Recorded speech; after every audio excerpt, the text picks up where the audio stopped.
Call the meeting in order. Do the pledge of allegiance. To the flag of the United States of America, to the republic which stands one nation.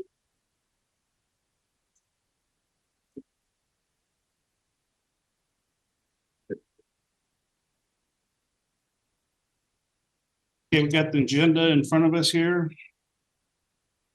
Everybody's had a chance to look at it. Is there a motion to approve the agenda? Don't move. Second. Motion's been made and seconded. Any further discussion? If not, all those in favor signify by saying aye. Aye. Those opposed, same sign. Agenda approved. We'll move on to doing the board minutes from meeting of January 9th. Has everybody had a chance to look those over? Is there any additions or corrections? If not, is there a motion to approve? So moved. Second? Second. Motion's been made and seconded. Any further discussion? If not, all those in favor signify by saying aye. I'll abstain, I wasn't here. Okay. Opposed, same sign. Work group session minutes, January 16th, 2024. Any additions, corrections to that? If not, is there a motion to approve? So moved. Motion's made. Is there a second? Second. Any further discussion? If not, all those in favor signify by saying aye. Aye. Those opposed, same sign. All right. Public comment. Would anybody like to make a public comment? I don't see anybody on the screen. And if not, we'll move ahead to appointments. We have none. Consent. Three items on the consent agenda. Changing the employment status for child support officer Melissa Jordan from probationary to regular. Change of employment status of lead child support Lisa Yant from probationary to regular.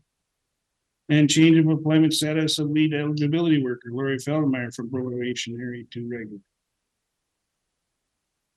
All those taken effective by end of January 31st. Is there a motion to approve? I'll move. Is there a second? I'll second it. Motion's been made and second. Is there any further discussion? If not, all those in favor signify by saying aye. Aye. Opposed, same sign. Motion carried. Next, we'll move on to action items. Action item number 1, consider renewing professional technical services agreement with Ability Building Community, ABC Martin. We've got the contract for renewals for Jerome Buckles. He's the employee. They did request the 16-cent adjustment for apparently his benefits on their part. Okay. Other than that, it's pretty much exactly the same as last year. So Jerome has worked out pretty well there. He's been there a long time. I know. I'll make a motion to go along with that technical services agreement. Motion's been made. Is there a second? I'll second it. Motion's been seconded. Any further discussion? If not, all those in favor signify by saying aye. Aye. Opposed, same sign. All right, action renewed. Consider approving number 2 is consider approving new lease agreement with Dennis Gavin for Caledonia drop site. Mark. On this one, Dennis Gavin bought Keith Comstock's rock quarry and where the drop site was. It's not a rock, it's a technical. Yeah. You know, I get that all confused. Fair enough. And basically, he wanted a $50 increase. And we said, okay with that. It's basically, you know, he seems like he's amenable to working with us on stuff that things have gone good so far. So Bob, Bob. It's $50 and 12 free tires, but Right, the What? land, well. that was Keith Constaff. Yeah, I thought so. It wasn't. Anyways. It's recorded as. It's recorded as ADMZ LLC. So is the contract, should it be with ADMZ LLC, because that's who the property is owned by, and Dennis would be president or whatever. Okay. It just makes it sound like he's the property owner that we're making. He signed it. I understand, but I know, but I know what you're getting at, but he did sign it as himself, but I know what you're saying. it's just a formality question. He is. Okay. ADMZ. That's his daughter, his wife, son. Well, then I think the contract should be with all of them, then, if that's the case. Question of whether it should be recorded as ADMZ or. Yeah, I think it should be he, recorded. I mean, he won, we know that, but it's an LLP from the liability corporations. Well, he's CEO of the, Sure. that's why he signs it. Yeah. I guess we sent it to him, I know that, but no, technical, it's a technicality, that's all. okay, well, we can try to figure that out. Just a question for Sam. Yep. I'm not against it, No, no, I'm just questioning the. heaven forbid So- something happen that he wouldn't be able to, it should go to corporation or the LLC. And how I look at it, it's just a little formality, it's not the end of the world, but it's something we need to be prepared for. Well, if something would happen, at least then we got the right name on the entity. And Dennis is the CEO. Yeah, so Yep. I'll run by, I don't think he'd have any problem with it. 'Cause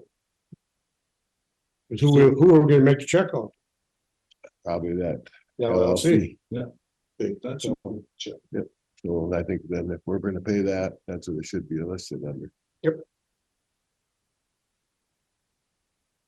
So do we? Can we approve it with the contingency that change, or do we need to? That was my next question. Do you guys want to approve it the way it's written here, or do you want to table it until that gets clarified?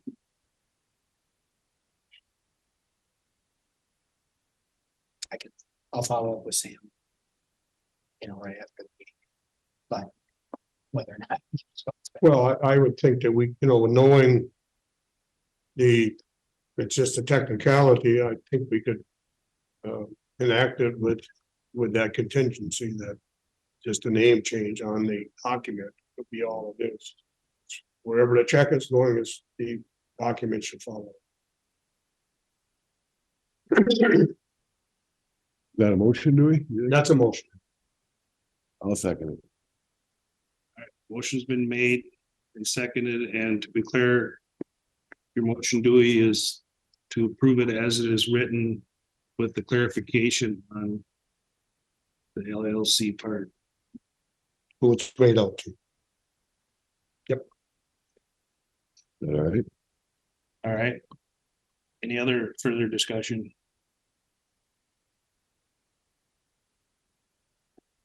If not, all those who in favor signify by saying aye. Opposed, same sign. Approval is made. Number 3, consider approving Houston County hauler license renewals for 2024. There was a list of them there. Yeah, it's Caledonia Haulers, Harders, Hilltopper, Midwest, Northwoods, Richards, Bobby Show, you guys in the dumpster, Waste Management, LRS.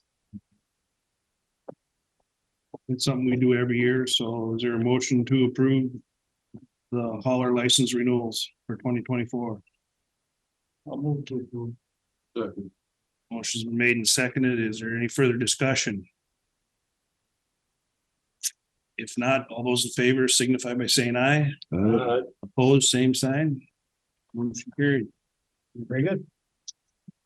Thank you. All right.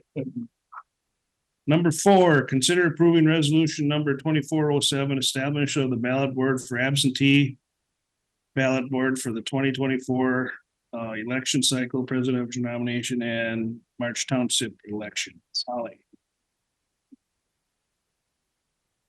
Yes, the ballot board judges are the ones that accept or reject the absentee ballots. So we do have to get those approved, so they're ready on board when the ballots start to come back.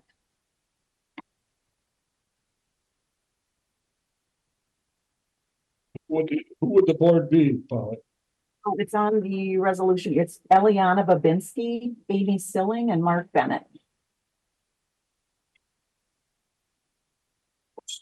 So if someone were to ask, is it balanced? It is, it will be. Yep, there's a schedule actually that they go by based on their party affiliation. Okay. Cause that's gonna be asked, I'm sure. So Yep. Unfortunately, yeah. all right. Is there a motion to approve the resolution for establishment of the ballot board? So moved. Motion's been made. Is there a second? Second. Any further discussion? If not, all those in favor signify by saying aye. Aye. Opposed, same sign. Resolution approved. Thank you, Polly. Action item number 5, consider appointment of 2 planning commission members, 2 openings for a 3-year term ending in 12/31/26. Tess. She was here, I thought. Well, Yeah, we got it. I can hear it. you all got the email from Tess on the. Okay, The voting and everything, yeah.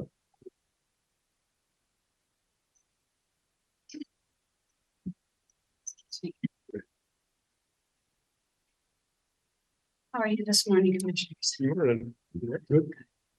Good, thank you. So you have before you the rankings of the commissioners, individual commissioners planning commission for the planning. Commission. applicants, yep. I would think you take each, the 2 that are the top 2 ranked and vote on them individually. That is one of your options. You may have a discussion. So. As the rankings sit now, it's Mr. Galston and Mr. Glasspool have received the top ranking from the majority of the board. Mr. Galstad received, was the #1 ranking for five commissioners. Second ranked, 3 individuals, 3 commissioners, ranked Mr. Glasspool as #2.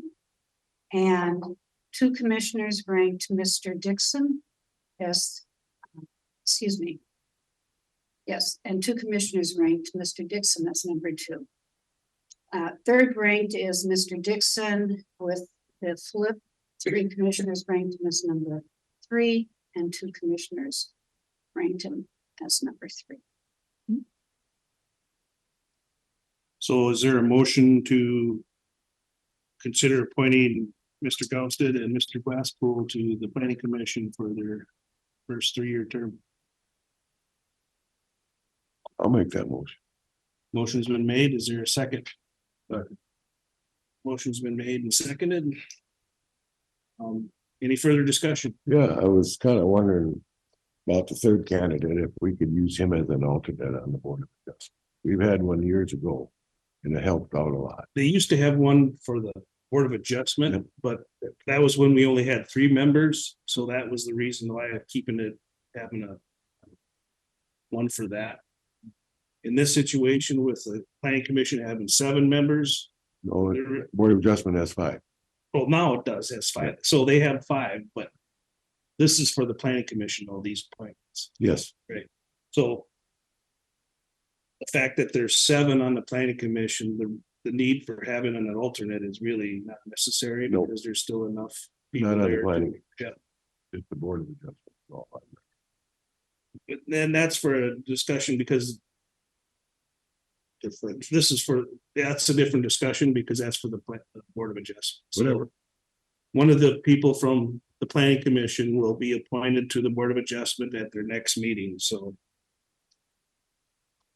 That's Thursday night.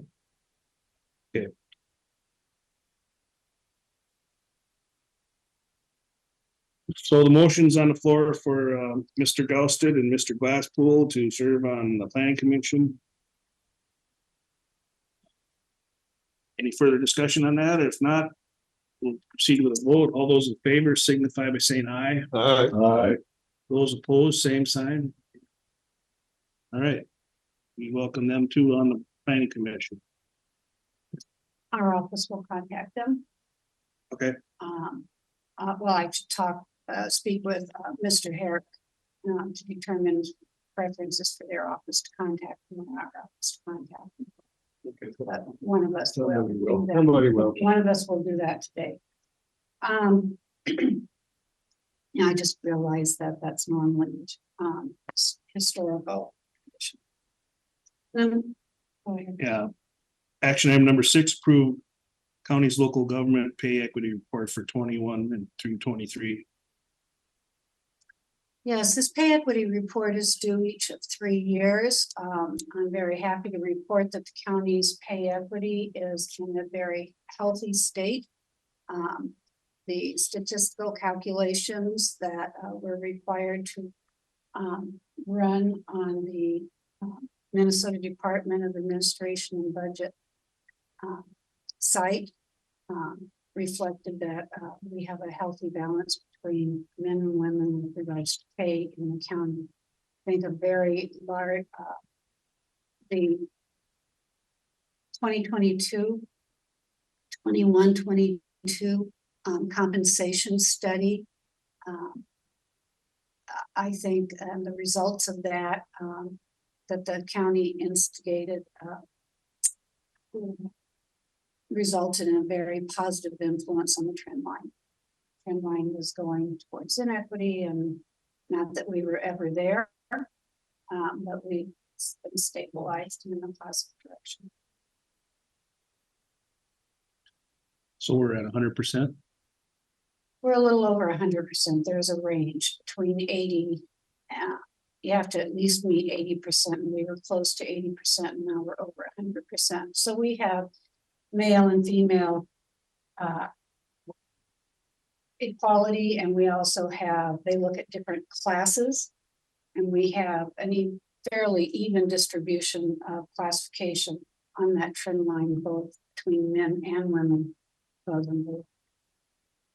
So when we were 80, that was before we did the wage study That is correct. and then implemented the wage grid, new wage grid. Now with that being done, we're getting to the 100. And this is just my opinion and running these numbers and looking at this data. I think one thing that really made a difference was having a 9-step grid for all pay classifications. Because getting to top pay, if you're on a 3-step grid, is obviously can result in, hesitate to say a skewed result, but a different result than you would have if it takes 9 steps to get through. Now that everybody's on that grid where it takes the same length of time to get through to top pay, made a difference. Yeah, because before we used to have one union had a 3-step One grid had and 5. one had a 5. Now we have a 9-step for every. That was kind of the goal of getting switched to one grid for. It was one of the goals, and DDA, you may recall, had raised this in their discussion with the board that they would be doing testing on the results of their work, that they did testing on the pay equity. So turned out to be accurate. In this point here in your emails, we're utilizing the MMS EEO guidelines, that's what got us to this point of being That's, in that area. That's a different issue. that's for the next one coming up when Right ahead, I'm sorry. action said. This actually just looks at all of our different job categories based on the banding that we use. So we report that we use decision band methodology. We have a third party of, always had a third party for as long as I can remember and prior to me being in this position, who does that analysis and determines each of these positions for their comparable worth based on job descriptions. My ear, I looked ahead to seven. Okay, They're related. related.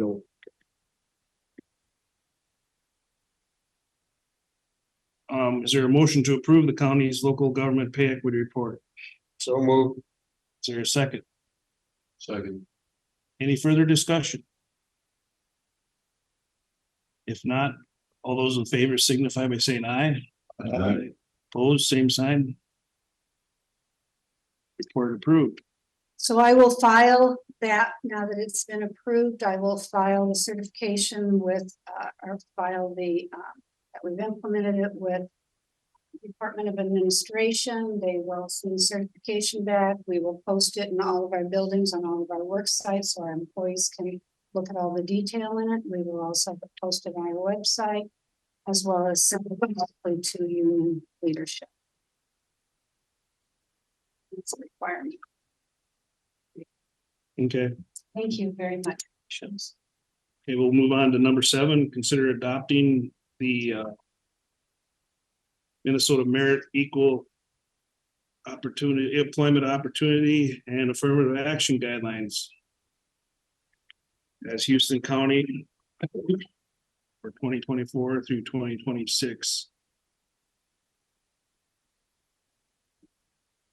Yes, Although we didn't receive notification that any renewal was due, it seems that the county should be, it appears from a few years ago that the MMS, the Minnesota Human Services, would like to see this adopted on a 3-year cycle.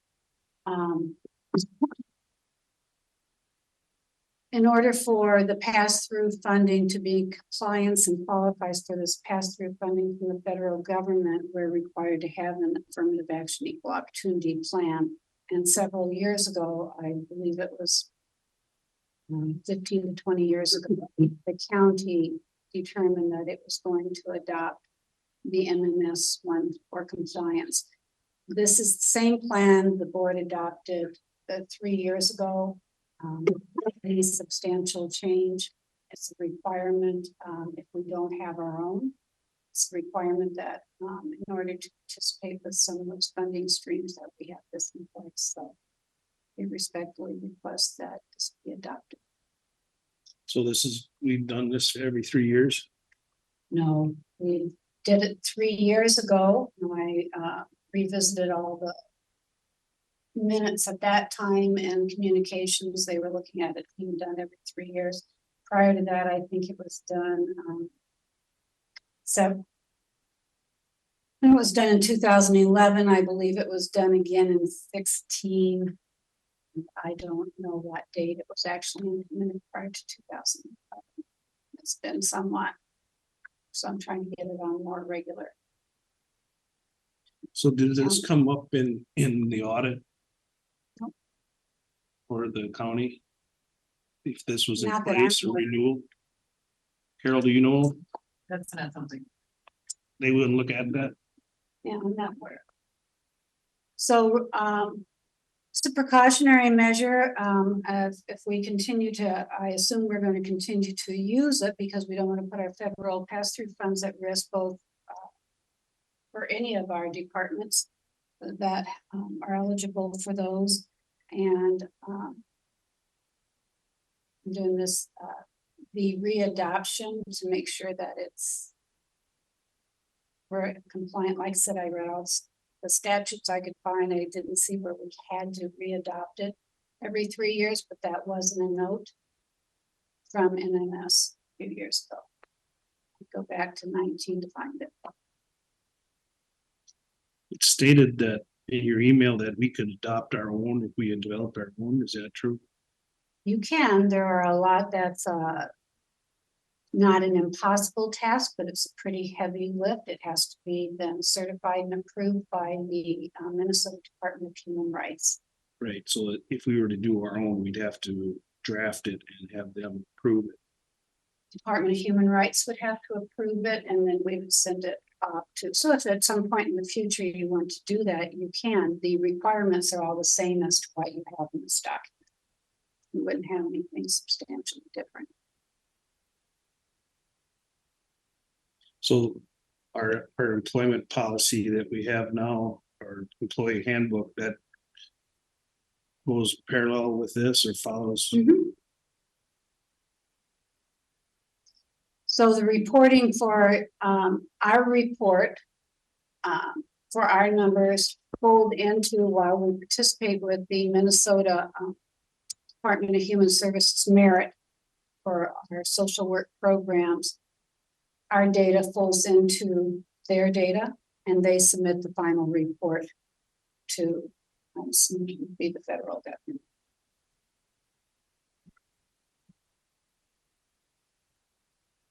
So when people ask, employees ask if we have an employee handbook and a hiring policy, where do they find that? Is that something that's on the website or? Not on the website right now. I mentioned to the personnel committee, it's under revision. Getting close to the end, it'll need to go to, I hand it out at their orientation. I give every employee a copy. We are looking at putting it on the website once we make all the necessary edits and have that go through department heads and the personnel committee.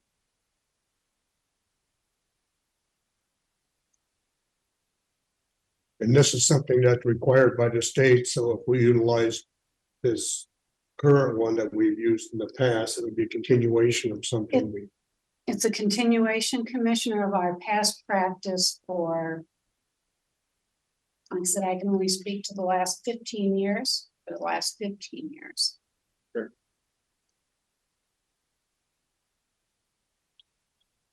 Okay, is there a motion to consider adopting the Minnesota Merit System Equal Employment Opportunity and Affirmative Action Guidelines for 24 through 26? Yep. Is that a motion? Is So moved. there a second? I'll second. Any further discussion? Questions? If not, all those in favor signify by saying aye. Opposed, same sign. All right, Commissioner, if I may make just a final comment about that. I spoke with folks up at the county north of us here in Winona County, asking them where they are at with regards to their policies, et cetera, and they readopted the same guidelines this year. They found that staffing wise, they were going to continue using Department of Human Services. I know that Fillmore County is working on their own, I believe. They are, it's my understanding when, and I don't know how valid this is, it's my understanding when I spoke with the administrator for Winona County, that when they looked at that separate one, which means leaving the merit system, that it actually was going to require 2 FTE for their county in addition. And that was not cost effective compared to the amount that they pay. So Director Puglisa and I monitor that year to year. We have regular conversations to see where we're at on costs coming down from Minnesota merit. Right now, it's not cost effective for us to leave it. Thank you. Thank you. Moving on to discussion items.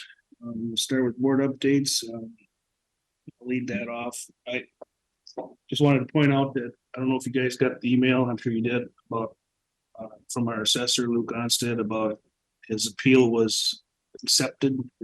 And so Yeah. he won that argument of increasing the land values, farmland values for 25, I believe. So that was a good positive step. Thank him for that. Given our discussion of last week's meeting at our workshop on cannabis rules or local ordinances and stuff, I don't know, I've shared with you my email conversation with Matt Hilgard from AMC. And there was a local, not a local, it was in the Star Tribune. I guess the Minnesota Cannabis Agency wants to streamline laws for faster dispensary openings. And the one that stuck out to me is that to speed up the application process once it begins, the Office of Cannabis Management wants to do away with the part of the law that requires applicants to have location secured and have local government input before applying. So it sounds like they're trying to circumvent the local rulemaking process, and so I guess we'll have to take that into consideration. Bob, you brought up the idea of having a moratorium so we get something going here. That is where a situation like this, it probably would have been helpful but we were assuming they were going to recognize local control on a little bit of it. So I think, after our discussion last week, I made the suggestion in my email to you all to maybe just look at the possibility of creating the distances from schools, churches, daycares, senior living establishments and stuff like that, and just go with that instead of trying to put a number on dispensaries. So, given what was said in this article, I assume this is going to, and I think John has shared that with me too, John Fabrica. If they want to do this, the Office of Cannabis Management, they're going to have to come to the legislature for a change. Is that what you kind of interpreted, John? That is from the article in the Star Tribune. And if my understanding of the statute, the AMC worked really hard to get, and I think the League of Minnesota Cities and others worked really hard to have some local control and balance that against the state's interest in not having a patchwork of counties that cannabis was legal in some and not in others. My initial response to this is they would need to have some change to the current statute to be able to affect this streamlined process they're asking for. And the article in the Star Tribune seems to allude to that. Yeah, that's the way I kind of gather too. It points out that the agency needs to have at least 381 dispensaries in order to meet the requirement for 1 per 12.5. So I think what's happening, and I'm just guessing, but they're getting pushback from people who want to get this going, and it's not going fast enough. And from what I've been told from the zoning community, that they did have some meetings with Office of Cannabis about local control and what they're going to have to face, but I think they felt overwhelmed because they didn't realize it was going to be this complicated. So then I think that's why they're thinking that we're just going to try to go around it. So that's my take on it. Well, I agree with putting that moratorium on there for the fee-to-fund schools, daycares and all that. I think that's a good idea. Distances, yeah, not a moratorium. Yeah. Or a distance or whatever you want to call it, or however you want to set it up. I think that would be good. The word complicated should slow things down. It should speed things up. And, they should take a better look at it. They didn't take a look at this 18 months ago when they came up with this idea. And, you know, and because it's complicated, doesn't mean they should accelerate. They should say, hold it. We're finding some issues, we're finding some concerns. Maybe we should just take a deep breath and do it the right way instead of getting it done just for the sake of it. Right. No, I agree with that, Dewey. Well, I think you're right. I mean, we need to look this thing to a real through zero before we make any decisions, because now that it's a legal drug, it's gonna be tough to do stuff. So are we talking about making an ordinance requiring the distances that we're talking about? And that ordinance is over the entire county? Or are the cities gonna maintain their own autonomy as far as what they wanna do? I went to the Caledonia meeting last night, and they kind of feel that they'd like to keep their autonomy and issue the permits and issue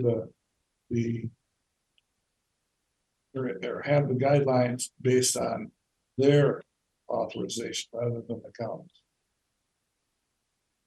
I think we should have countywide for the purposes that in uniformity that somebody in Heighton would not would be treated the same as somebody in Caledonia. If that was the case. And then, like you say, Dewey, I think some of the cities are just starting to get some ordinances. They're looking at it, and I know Spring Grove, they adopted the same one as Caledonia. Yeah, They're what all they, kind of, what they recently adopted was this things from the 22 law for the CBD and edible stuff. They didn't address the cannabis part of it, the retail of cannabis, so.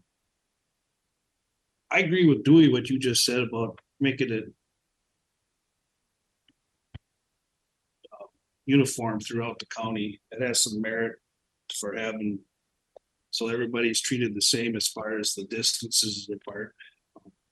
you got churches in the county, out in the country. What's that? You got churches out in the country. Right, right. So that's what I mean. Yeah, I mean, that's, to me, in my own opinion, this is my opinion, we're not making any decisions today, but I'm just saying, to address what you're saying, Bob, is I get what they're saying, but I think, you know, it is our responsibility as a county board to establish at least some guidelines that the cities should follow, and the distances is one of them.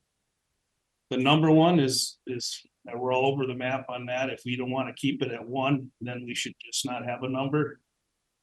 Let's just let the cities and the supply and demand free market system figure that one out. Well, I mean, I don't see where we're gonna have 20 of them in the county. How are they gonna keep in business? I don't know that, but that's not my department, but anyhow. No, I don't think you're gonna see that either. But I mean, the state, then that email you sent us there, it says in there, our tax amount of money that we're gonna get out of that 10% comes off of how many dispensaries you have or registered license in your county. So, I mean, did we have 5? Did we get more tax? We don't get any tax. We're not getting nothing out of the 10% to take care of our public health. The only thing that comes out of the 10%, and John, you can correct me on that, but I think the 10% is gonna be utilized for maybe some educational programs through public health. Is that right? That's how I understand it, that's the funding source for the money that is anticipated to come to county public health for public health education around cannabis. Right. There will be no funding coming as far as to our general fund or anything like that. It's just gonna be for a public health initiative. I don't think we want to get involved with public health on this. They got places for all these overdoses. Well, that's state issue. That's state decision. They're gonna be the ones dictating.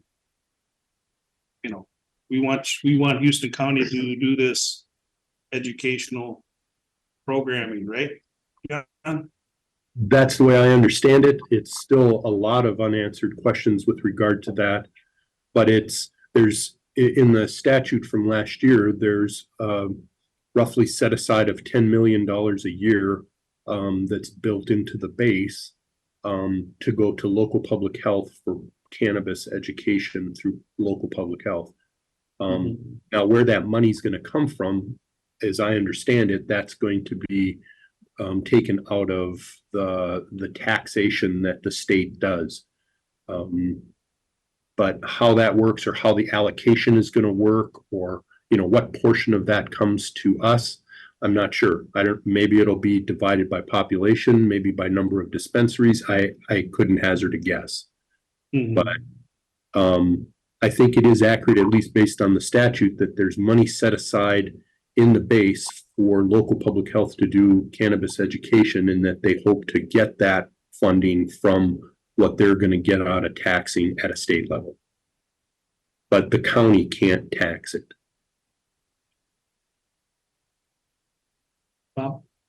County can't tax it, but the governmental agency that issues the permit would get the revenue from the permit. So if we leave the cities have their own authority or their own autonomy to issue permits, and it's a $500 permit, as an example, the city would get that money. And we would get it if we allow it in townships. The question being, we've always talked about one, or do we open it up and let it go?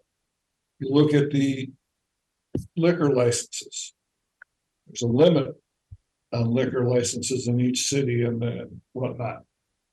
So we would have the authority to limit how many licenses or how many permits are allowed in Houston County. If we so choose. We would.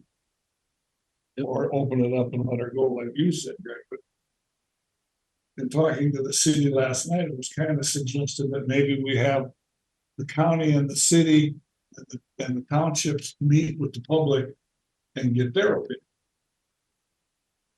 We've got 5 districts, so I have five public meetings, one in each city in those districts, just to get what the public thinks. Should we limit the numbers? Should we open it up? Myself, if we're gonna do a public meeting, I would like to have a stance that the county state takes first for discussion. And then go from there if we need to tweak it or change it. But to have a meeting, open public meeting to discuss, well, what should we do? We're gonna get 20 different opinions, suggestions, if we're lucky. Don't get more than that. You know what I'm saying? So. And there's nothing wrong with having a public meeting. That'd be fine. I just think that if we do that, we should go prepared to where we're coming.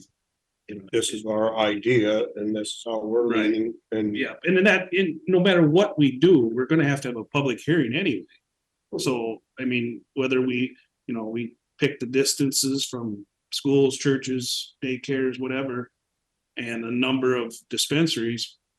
I mean, we're gonna have to have a public hearing to ratify that and get input, so. I like the idea of the 2-tier, where sometimes some of our people from the different districts may not get here for that public hearing at 9 o'clock or whenever we have that.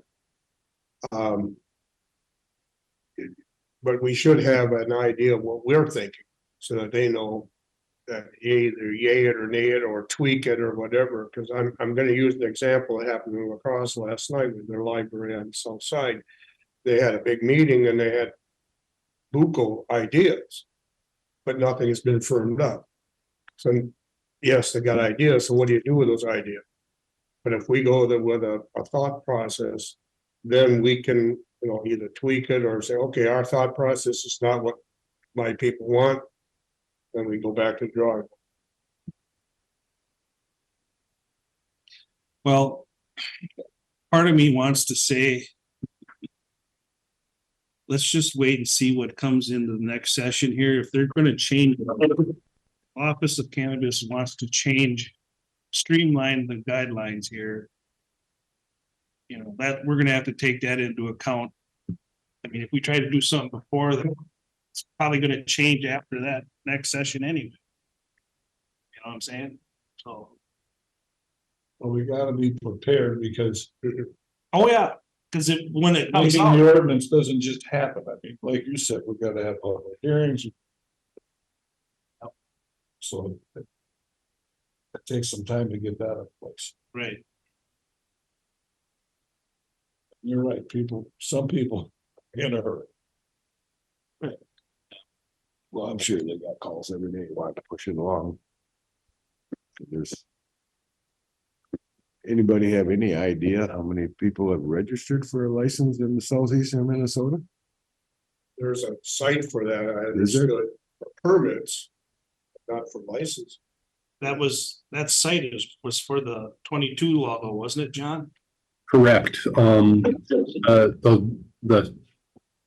The link or the site that shows the current people who registered, it would be those who registered for low potency.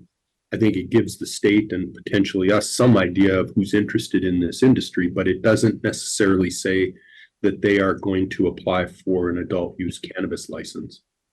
Right. It's, to my knowledge, I don't think there's a pre-registration site available for the cannabis retail. part. Not that I'm aware of. No,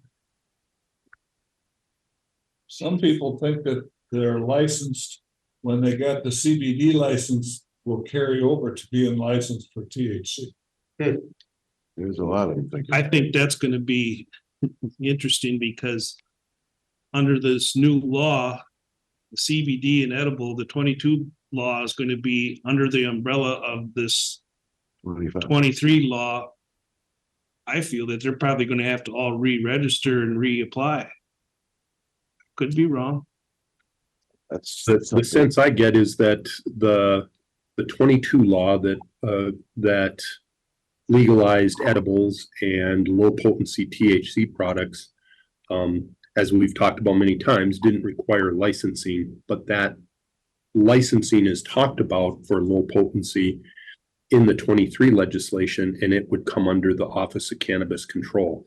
But there's about as much information on how that will operate as there is around the adult cannabis.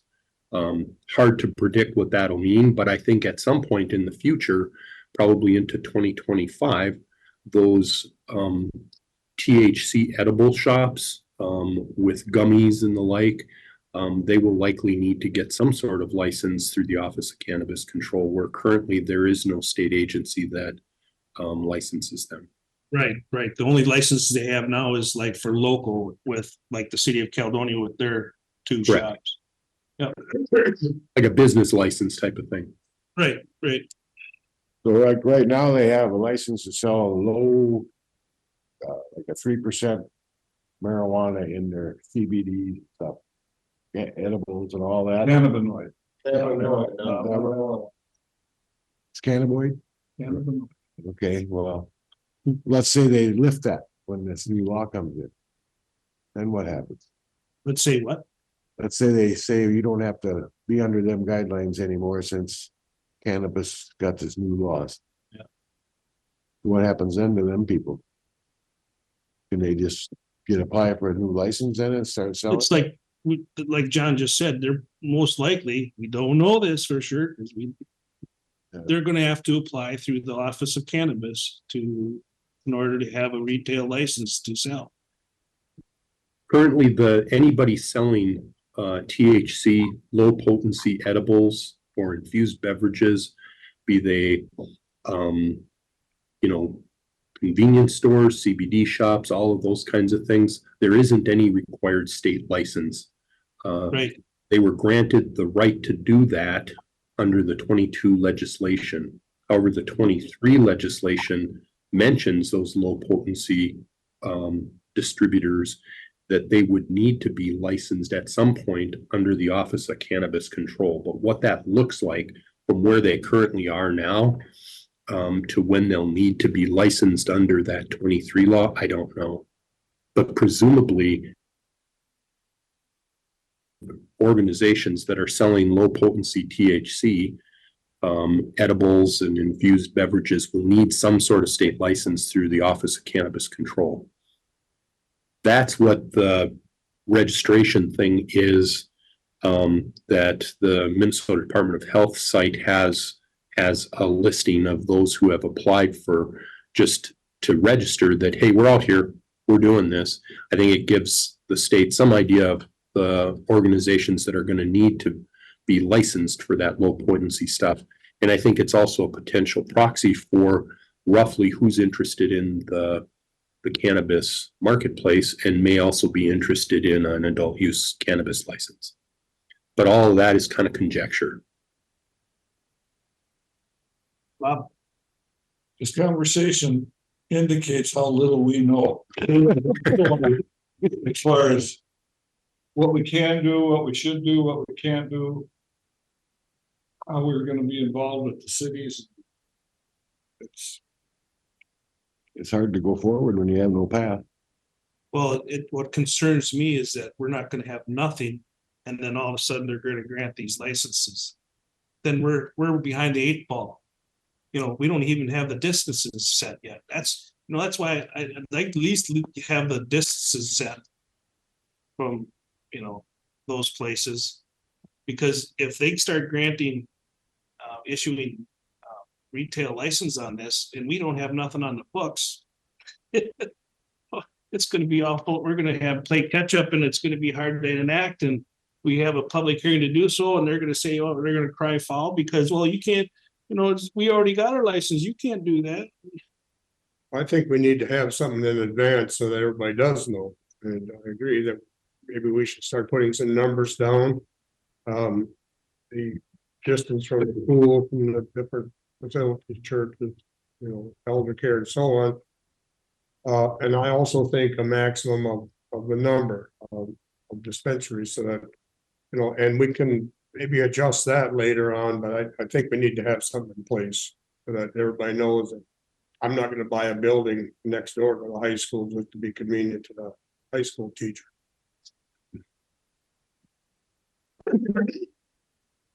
Yeah, Wayne, you wanna say something? Mhm. First of all, I want to say, my name is Wayne Ronigan and I'm a Sheldon Township supervisor. And And it's on the thank board of- you for nominating Larry Gulsted and John Glasspool. That's why I came here in the beginning, Okay. but this is really interesting. My opinion, what about when this comes to Sheldon Township? Somebody wants a permit. We want to sell at the Sheldon store across the street. That's close to the town hall, but does it matter? And is it legal, right? That's what we gotta understand. Can we charge our own price for permits? Oh, for And- permit, for licensing, yes. Permit, you know. Permit. Through the township or the county. There's so many questions because it's gonna come to our township. I am positive. But Eventually. the thing is, And I'm okay with whatever your rules are.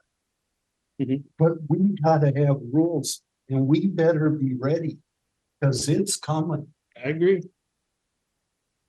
Well, I think that's a good idea to put these distances from schools. So I think. we who's should- in charge now? Is it the planning commission? That would be the vehicle to run it through the planning commission if we were to do ordinance changes. Rules for ordinances for what you just described for someone who wanted to start a retail store in Sheldon at the old store. Yeah. Right now, Carol, like for the places that sell alcohol in the townships, who gets that license fee? The county gets it.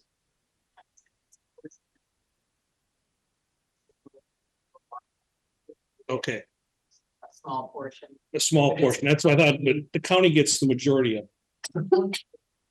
Yeah. So, you know, you'd only get a portion, I would assume, if it was to be the same as alcohol. I'm not worried about that. I'm Yeah, just yeah, saying, no, should have somebody set up to take charge of this. well, And that's, I don't know. that's who- supposed to be the Office of Cannabis at the state level. I mean, because the only control we have is the number and the distances, and that's what we need to decide. And it's okay to move slow. Right, not too slow. Simple. behind. Simple would be easier Correct. than complicated, Yep, so. That's my opinion, and, So how are we gonna control all the growers? Question. that's another zoning issue that we'd have to have in the zoning laws. Like you say, though, we don't know how far we can push anything yet, so. We said, Same thing for manufacturing. Yeah, the manufacturing of it besides, not just growing of it. See, I mean, we could go. Stay for a second. We could go 1 per 1,500 residents. They give us a dozen. Permitted sites in Houston County. For the retail. The max that you can have for retail, I'm not talking growing or anything. The max. Is 1 per 1,500, so the city of La Crescent at 5,000 could have 3. Caledonia at almost 3,000 could have 2. Spring Grove, Houston could have 1. Then applications from people in the county, be it Brownsville, Eitzen, Sheldon, whatever. The other 5 would be available to be issued. But when the 12 are gone, they're gone. Just like liquor licenses in Caledonia and La Crescent, and whatnot, you only got so many. When they're out, you gotta wait for somebody to leave before you. That takes the onus off the township. You don't have to decide. If somebody in the township wants it, they'd be allowed. If there was one available through the county. you gotta go to the county. You go to the county, will take it off the shoulders of the township. Thank you. Yeah, you guys Just an don't handle, idea. you guys don't handle the zoning permits now. So then, what I'm seeing is, when I was a kid, there was tobacco farmers out there.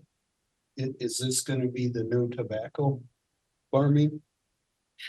Possibly, Where is it going? possibly, yep, might be the- allotments, yep.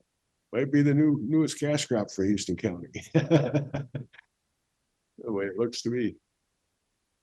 Oh. Good luck with Whole that. different permit. Yeah. Thanks, Wayne. Thank you, Wayne. Well. We're at a point of, gotta try and come up with some ideas and numbers to go forward. I think that we all agree that. It's better to have something started. Than wait too long for, because it sounds like they're pushing up in the cities. And they're in a hurry just because it's complicated. Like I said before, because it's complicated, it should be slowed down, not accelerated. They're going the opposite way of the common sense. Yep, It's because they're getting pressure to get going right, from people that want to. right. So. Here's my question. You said planning commission first. Okay, we've sat here and talked about this multiple times. Do we put in? The request to the planning commission to review as far as distances? As far as maybe numbers of permits that we allow? And then have them come with a recommendation? Or do we give them our thoughts and then they tweak them? Which is the better way to do it? Let them do the number choice or not give us? Well, I mean, I think we should maybe decide on the distance. And then, Then hand that off to them for discussion and a recommendation. Because what they do is just recommendation, so that it would come to us for final approval. Which would all have to be done under the public hearing process. What are the numbers? and I'd like to have some pretty sizable numbers in there. 1,000 feet, 1,500 feet, you gotta be quite a ways. We don't want to have anything too close. How far is the tree huggers from the school? Depends on if you're talking building to building. Lot line to lot. School's got a big piece of property. If you go lot line to lot line, it's, you knew this was like 800 feet. 980. But Building to building is like 1,300 feet. But to me, I know this is gonna be probably.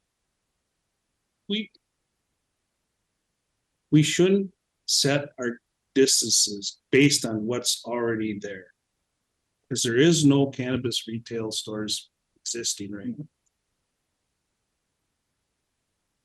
What we need to establish is what do we want to see for distances? Is it 1,000 feet? Or is it less? To me, I think we should go to the maximum amount that's allowed in statute. That's my opinion, but you know, that's something we have to hash out. Put that into an ordinance. Somebody wants to ask for a variance. They got a right to ask for a variance if they want to. I would assume a variance would work in that situation, yes. But it doesn't have to be granted either. Right, nothing's for sure. But in doing this, the public hearing would also involve the cities, because the cities might want not as great a distance. Well, but then the cities can't be less than what the county is. I know that. That's why they would come to the county and say, we don't think that 1,000 feet is right. We think it should be 750 or whatever. I mean, that's what the public hearing. Right. But they can be more restrictive, but not less restrictive. There's an example that they want 750 and we want 1,000 or allow 1,000. I think that is where they can become more restrictive. And I'm just thinking that if we say 1,000 from schools, 750 from churches, 500 from any other senior facility or healthcare facility, do we want, you know, and I'm just gonna throw in able. I mean, do you want some to protect those folks or whatever? What define those people that fall in that category?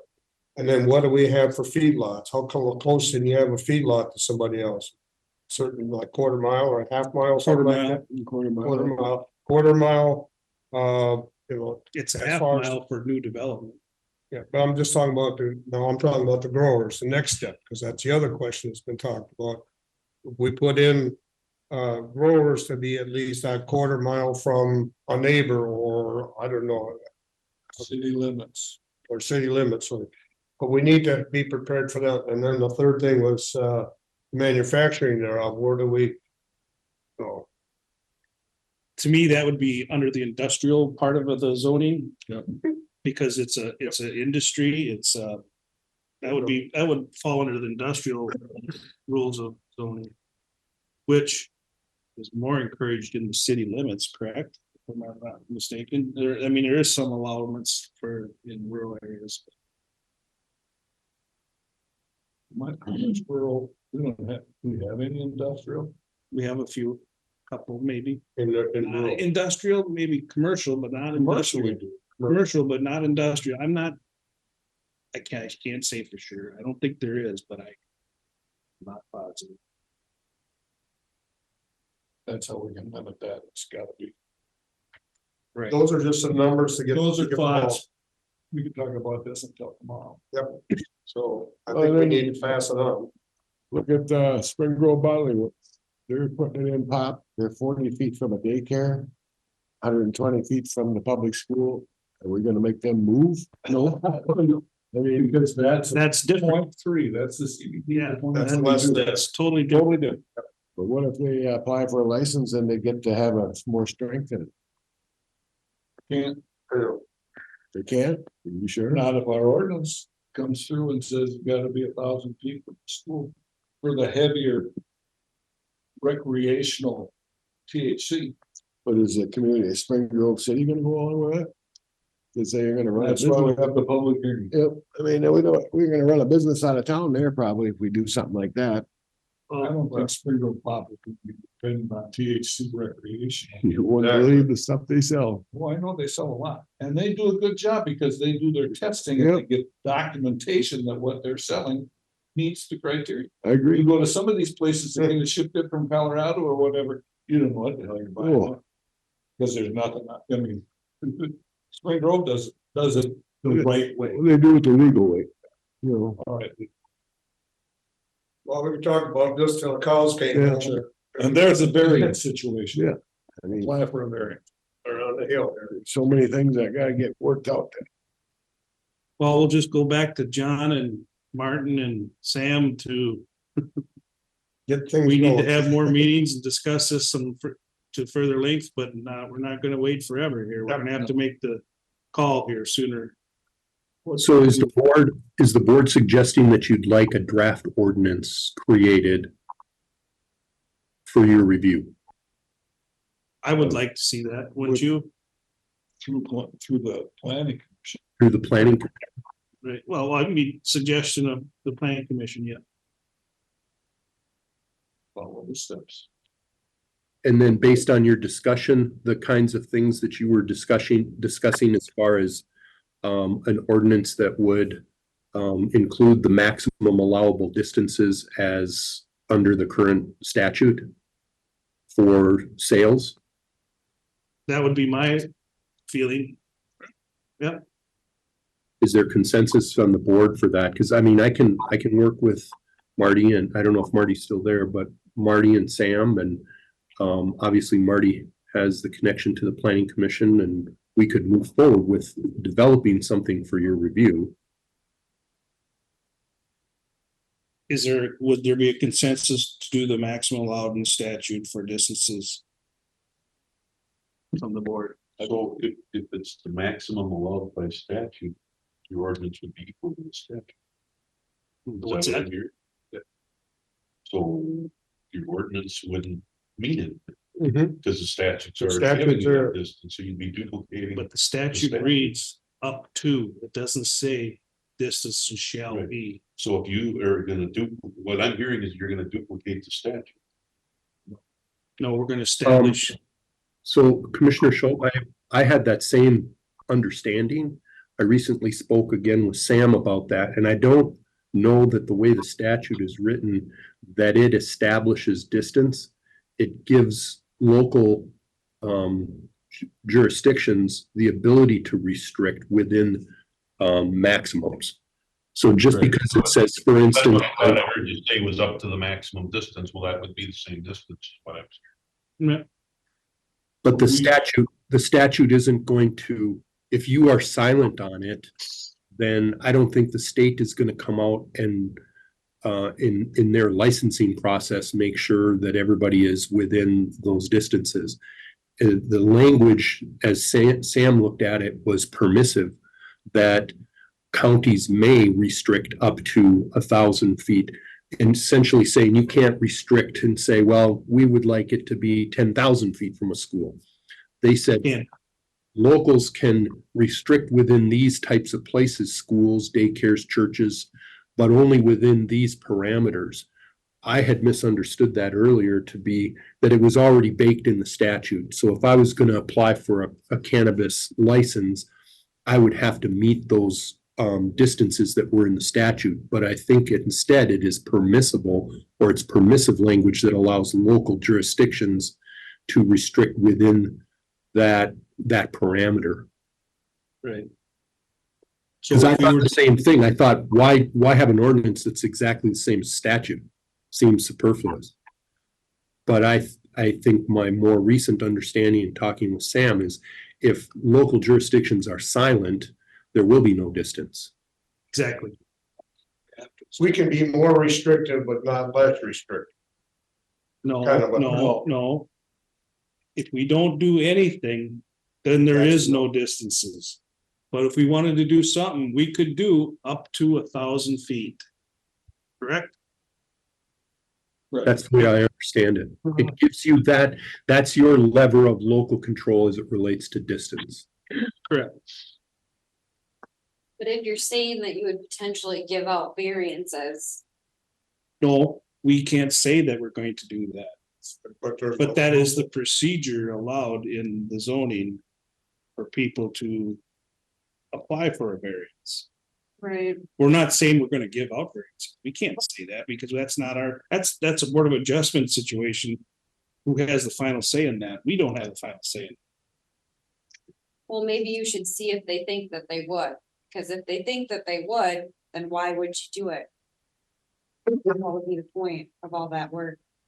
So then we're back to not having any. I'm just asking, just throwing it out there, because Because every ordinance that we have, like in the ag district, can be a request for variance can be made. right, I understand that. So But if they're leaning towards, if there's already an established We business, don't know what the Board of Adjustment is gonna lean towards. They're gonna have a public hearing, they're gonna have, give out notices to the neighbors. You know, here, we're having a variance hearing on this situation. yeah. I mean, if so you have, it's- if you want input, you have concerns, or you have, you know, whatever, you come to the meeting and air your concerns in front of the Board of Adjustment, and they do the final decision. That's it's- the avenue. it's- I mean, Okay. You would think they would, but they don't know what they're doing. They're establishing that you can only go, you can't go beyond this, you can't make it so it's impossible. Your distances are such that you can have a distributorship in the middle of the county. Within a 10 square foot area, because that's all, because of all the setback. They're limiting you so that. You have to allow. But we can be there. Oh, yeah. I think so, the schools, the daycares. I think we should 1,000, start working on 800, that for now. 500, Especially statutes. and you wean that out with the public hearing. Yep. Come up with an idea, come up with a suggested ordinance, have your public hearings, get input from the public. Change it accordingly. And you look at the same distances, the statutes are already there on cigarettes and vaping and stuff like that. It's.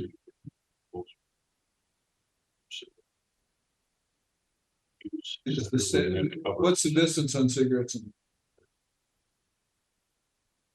Different in each city. Now we can be less restrictive, but not more. This is reversed. I think we table this one for now. Let's put it on a. Well, John's asking for guidance here, and so, you know, Should do is there a consensus to have it to the maximum allowed in statute? That's something to look at. Up to. I think we gotta Let's start. go with that, John. We gotta I will get talk started. with Sam and Sorry. Marty to get that moving, to try and put something together for your review. And as others have said on the board already, then, you know, that starts a process for you. If you're going to approve an ordinance, you need public hearings and you'll get input from all kinds of people. And it may be adjusted or revised based on that input, but this would be the first step. Yep. Okay, I will do that. Thank you. They will. Thank you. Moving on here, we had a department head meeting yesterday that I did not attend. I talked to Carol and I talked to some of the department heads, and there wasn't a whole lot to be brought up, so I'll just leave it at that. I know Andy told me that he's working on changing over to for Zoom to the Gov part of it. And so he's working on that. What is it? The Zoom, they're doing it for have it Gov instead of the regular Zoom. It's more of a controlled. I mean, within the government part of it. He's working on that, so I don't want to say too much because I'll probably get it.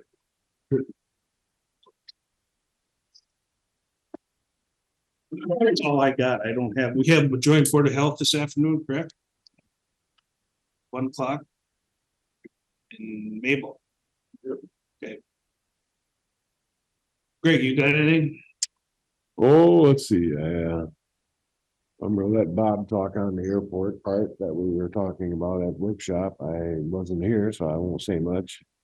We have a zoning coming up on Thursday night. What time? That's at 5 o'clock.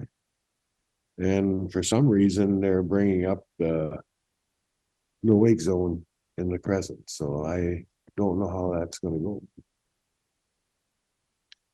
I saw on the agenda that it's up for discussion is all it is. There's no action. No, It's not for action. I thought that was the plan because, it's new information being provided and that's the reason for the reapply. it might be Dewey. I haven't had no information on it. All I got was that they're gonna talk about the no wake zone. So you're probably correct on the discussion part.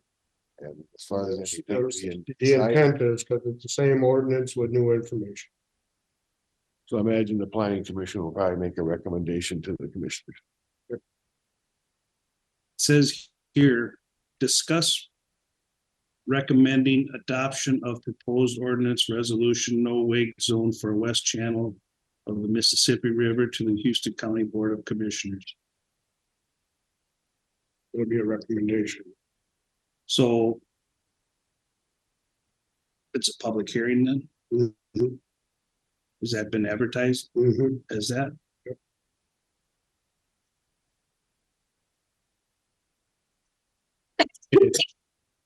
There's also an other business here. General discussion regarding section 14 subdivision 1 subsection 10 I don't know. pertaining to class 1 through 3 soils for permitted versus conditional use permits for dwellings.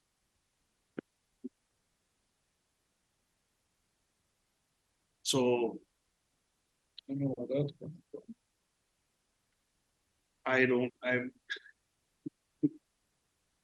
yeah, I don't know why that's being looked at or reviewed. Well, Again. it was denied once, I thought they had to wait a year, or not.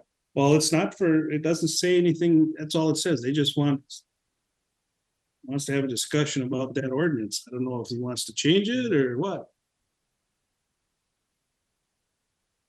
It's pretty much set in stone and it follows our comprehensive land use plan, so. It's on the agenda as well as other business, no action on that, Is it a public hearing or just a regular hearing? it just says other business. Oh, hearings of public. Oh, yeah, that's fine.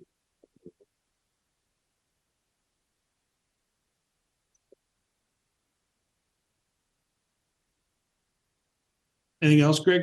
No, no. Bob Schultz? Not really, but could you forward me that stuff on the Norway? What's that? Can you forward me the stuff on the no wake zone? See. Take a look. Okay, I can do that. Just is Amelia on? She could run you down the packet. Yeah, I can get the packet from Martin too on the, for discussion here. Too, if you go down there.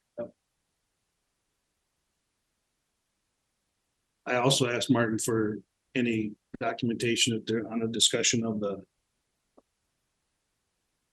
ordinance number 14, subsection 10, permitted soils. Still.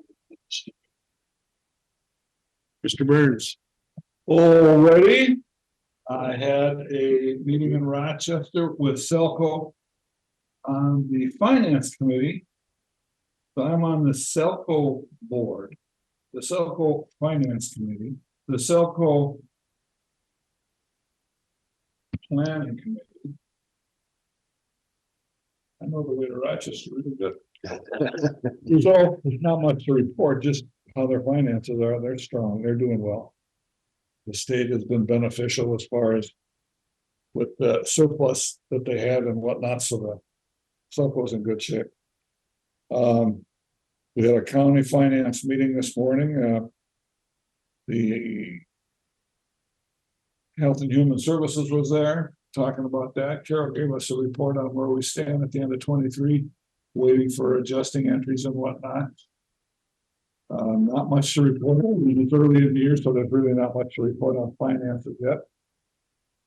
I don't know if anybody else got a letter on their email. I got a very pointed letter with regard to the flag resolution that we passed, being not in favor, and somebody that was upset. Didn't think that we followed enough procedure, thinks that because the state says so, automatically we have to do it. Thinks that the new design is nice compared to what our current design is. The city of Caledonia last night, I went to their meeting, and they voted a resolution to support not being in favor of the new flag and seal. 4-1. One member of the city council thinks that the flag is necessary to be changed, thinks that it's a nice design, that it's simple, it's easy to see. That our current flag, because it's got the blue and then the circle in the middle, it's hard to figure out what's on there. But I personally, I think it's recognizable and set up. Anyways, so I got that report. Then, one other thing that I believe, we've already talked about the THC and what the city thinks on that, but one of the things that Jake brought up was, that new regulation as far as the sickness and time off thing, Sick and paid, sick and paid leave. no, sick and safe time. Sick and safe time, whatever, sick and safe time.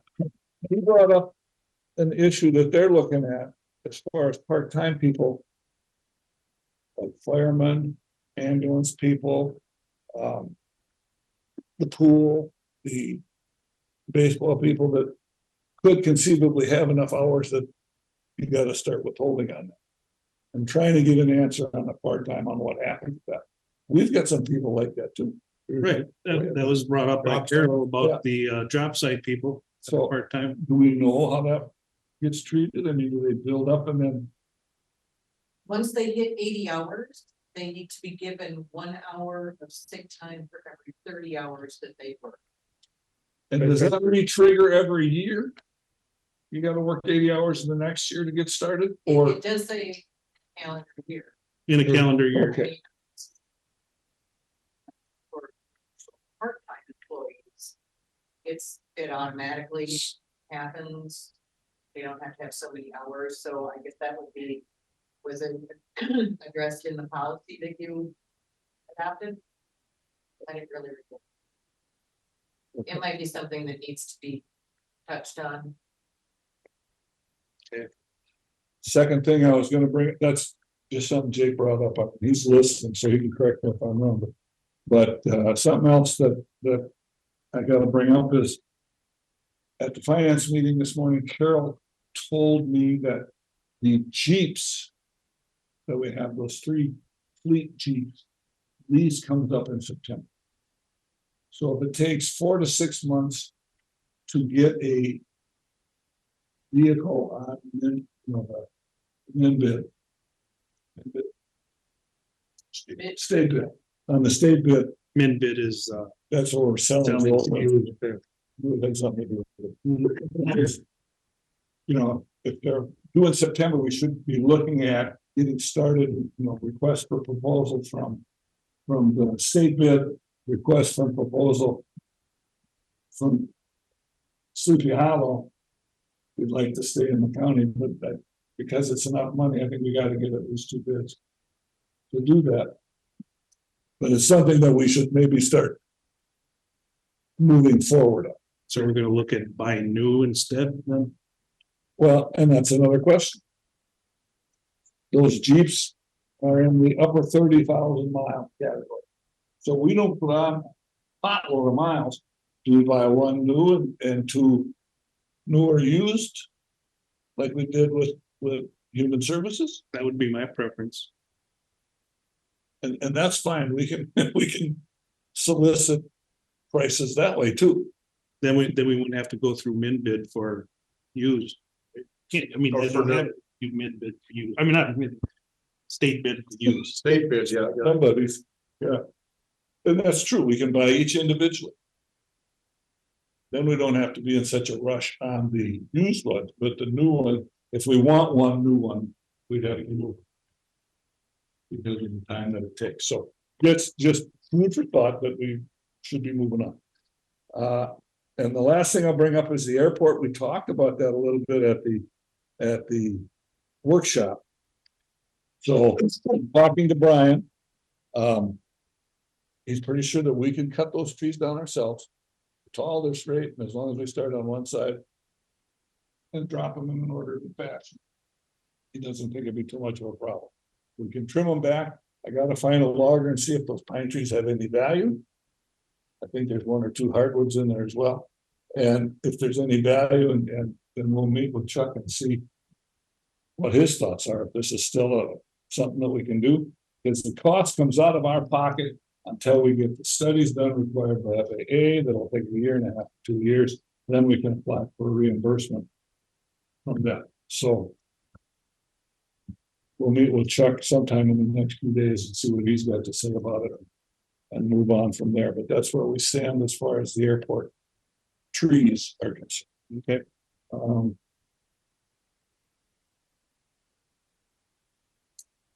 That's all I got. Thank you. Okay. Dewey.